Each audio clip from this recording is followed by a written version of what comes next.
संवाद उपनिषद श्रृंखला में आज का विषय संप्रेषण और मन भाग 20। आँख का विषय रूप होता है। रूप अंधकार में दिखाई नहीं दे सकता। रूप की तन्मात्रा है तेज, प्रकाश। प्रकाश है तो रूप है। जिस विषय पर प्रकाश पड़ता है उसी को आँख ग्रहण कर सकती है। बाहरी वस्तुओं को भी प्रकाश में ही देखा जा सकता है। भीतर देखने के लिए भी प्रकाश की ही आवश्यकता है। प्रकाश अग्नि का एक गुण है। शरीर में अग्नि का स्थान है नाभि।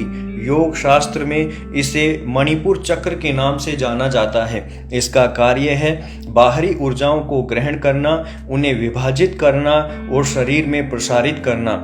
इसका मुख्य कार्य क्षेत्र है पाचन संस्थान। आँख भी इसी केंद्र से जुड़ी है। पाचन संस्थान के सभी अवयवों का स्वास्थ्य आँखों से समझ सकते हैं। शरीर कितना ऊर्जावान है यह भी आँखें बता देती हैं। एक तेज गति के कंप्यूटर की तरह कार्य करती है आँख। शरीर से बुद्धि की गति तेज है, बुद्धि से मन की ओर, मन से भी तेज आत्मा की गति। आत्मा के भावों को तुरंत शरीर की गति तक ले आना और बौद्धिक दृश्यों को मन की गति तक ले जाना, उनका चित्रण करना, उनका संप्रेषण करना एक बड़े कारखाने जैसा कार्य है। इसकी क्षमता का सही उपयोग और उपभोग कर लेना ही मानव की श्रेष्ठता है। हम आँख से देखें, क्या देखें, कैसे देखें, क्या न देखें, यह हमारे विचार के विषय होने चाहिए। देखना यदि आत्मा का गुण है तो इससे कम कुछ भी नहीं देखें।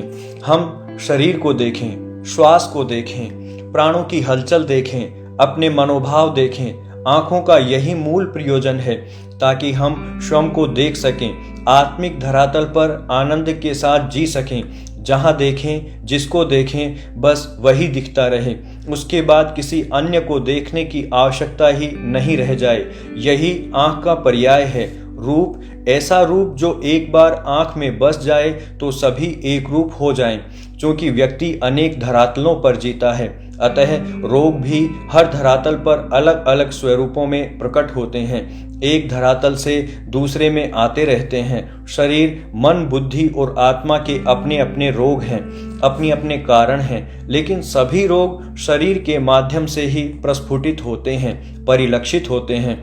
सभी रोगों को शरीर के मान लेना भारी भूल होगी, क्योंकि व्यवहार में सभी धरातल एक दूसरे से जुड़े हुए हैं। अतः सभी प्रकार के रोग समय एवं परिस्थिति के अनुरूप अपना स्वभाव और धरातल बदल सकते हैं। शरीर के असाध्य रोग मन, बुद्धि, आत्मा अथवा अहम को भी प्रभावित करते हैं और मन, बुद्धि, आत्मा के रोग शरीर की ओर ही आते हैं।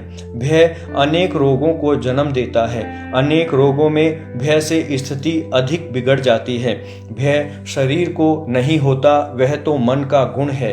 भय विस्मृति का भी जनक है, बुढ़ापे को भी आमंत्रण देता है। यहाँ तक कि भय से व्यक्ति पागल भी हो सकता है। अतः मन, बुद्धि, आत्मा का स्वास्थ्य का आधार भी शरीर ही है। चिंतन, मनन, स्वाध्याय की परंपरा इसी के उपक्रम है। मन स्वच्छंद हो जाए, उस पर बुद्धि का नियंत्रण न रहे तो मनोविकारों को जन्म लेने में समय नहीं लगता। पाश्चात्य चिकित्सा में मन का स्थान ही नहीं है। वहाँ मनोविज्ञान केवल बुद्धि के धरातल तक ही देख पाता है। मन को विषय के रूप में अभी पूर्ण स्वीकृति भी नहीं मिली है। इसीलिए मानसिक रोगों का अभी तक वहाँ समुचित इलाज संभव नहीं हो पाया। मन को स्वीकारना, उसे जानना, उसकी विभिन्न अवस्थाओं एवं कारणों का चिंतन करना मानसिक स्वास्थ्य की प्रथम आवश्यकता है। मन की अनेक अवस्थाएं होती हैं जो बदलती रहती हैं। मूल रूप से उसके 4 भेद अथवा श्रेणियां हैं: मूढ़, विक्षिप्त, श्लिष्ट और निरुद्ध। इच्छा मन को प्रेरित करती है, प्रवृत्त करती है। इच्छा के साथ आसक्ति जुड़ी है। आसक्ति के साथ साथ राग द्वेष का भाव जागृत होता है। प्रवृत्ति के बाद स्मृति और अगली प्रवृत्ति से पूर्व कल्पना मन को आवृत करती है। इसी से मन का भटकाव भी पैदा होता है और एकाग्रता भी रुद्ध होती है। इंद्रियों का योग नित्य नए आकर्षण मन के सामने प्रस्तुत करता रहता है, अनेक विकल्पों के चित्र बनाता है। मन पर स्वस्थ बुद्धि का नियंत्रण ही हमारी मनोयात्रा का मार्ग प्रशस्त करता है। मन और बुद्धि की सीमा होती है, जबकि आत्मा को असीम कहा गया है। आत्मा पर त्रिगुण का आवरण सत्य रज तम ही उसको सीमाबद्ध करता है। शुद्ध आत्मा का गुण है देखना, जानना और आनंद भाव में स्थित होना। अर्थात मन पहले स्थिर हो जाए, इंद्रियां स्थिर हो जाएं, शरीर स्थिर हो जाए। अस्थिर शरीर में मन भी चंचल रहेगा। महत्वपूर्ण बात यह है कि उस अवस्था में प्रयास नहीं करना चाहिए। प्रयास तो चंचलता का हेतु है, चंचलता रोग का हेतु है। मानसिक विकारों की शुरुआत मन की चंचलता से ही होती है। आज अनेक प्रकार की चिकित्सा पद्धतियां ऊर्जा के आदान प्रदान पर आधारित हैं। जैसे जैसे शरीर की संरचना की जानकारी बढ़ रही है तथा ऊर्जाओं के कार्य स्वरूप समझ में आ रहे हैं, वैसे वैसे इन विषयों के नए आयाम बनते जा रहे हैं। वातावरण से प्राप्त यह ऊर्जा हमारे चक्रों के माध्यम से सूक्ष्म शरीर को छूती है, हमारे आभा मंडल को दूषित करती है, जो हमारे लिए ओज का कार्य करता है। फिर हमारे उस स्नायु और नाड़ी संस्थान में प्रवाहित होती है, जो प्राण इंद्रियों से मन तक जाते हैं तथा उनको भी दूषित करती है, भावों को दूषित करती है। यह क्रम निरंतर बनता जा रहा है। हमारी इच्छा शक्ति दूषित होती है, दृष्टि दूषित होती है, व्यवहार दूषित होता है और जो प्राण मन को इंद्रियों से जोड़कर बाह्य जगत से जोड़ते हैं वे भी दूषित होते हैं। राग द्वेष का एक नया जाल बनता है, स्मृति और कल्पना का नया लोक और धरातल बनता है। ये सारी प्राकृतिक क्रियाएं हमारे शरीर में अनेक अवरोध पैदा करती हैं, प्राणों में विक्षेप पैदा करती हैं। ये प्राण ही शरीर को रोग रूप में विकृत करते हुए प्रस्फुटित होते हैं। अर्थात रोग पहले शरीर के भीतर जन्म लेता है और कालांतर में जाकर शरीर में दिखाई पड़ता है। जब तक हमें उसकी खबर लगती है अक्सर देर हो चुकी होती है। मन की स्थिरता व प्रसन्नता ही उसके स्वस्थ होने के लक्षण है। इसी से शरीर का स्वास्थ्य भी ठीक रखा जा सकता है और बुद्धि का भी।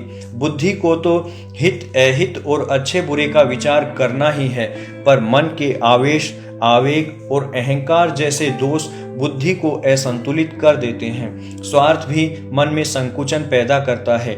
ईश्वर का सहारा इसीलिए उत्तम होता है कि कहीं तो व्यक्ति स्वार्थ छोड़ सके, समर्पण कर सके, प्रसन्न और शांत चित्त हो सके। निरोग रहने की यह एक अच्छी आधार भूमि है। आहार विहार और साधन शुद्धि इसमें भी समाहित होते हैं। जीवन कर्म भूमि है। कर्म की निरंतरता ही हमें लक्ष्य की ओर ले जाती है। अतः यह पहली आवश्यकता है कि लक्ष्य की तस्वीर सदैव मन में बनी रहे, सदा उसका चित्र हमारी आंखों के सामने रहे। हम लक्ष्य के प्रति जागरूक रहें। लक्ष्य के प्रति जागरूक बने रहने के लिए हमें स्वयं के प्रति भी जागरूक रहना होगा। हमें ही तो लक्ष्य तक पहुंचना है, अतः हमें देखना होगा कि हमारे भीतर वे कौन कौन से अवरोध हैं जो हमें लक्ष्य की ओर जाने से रोकते हैं।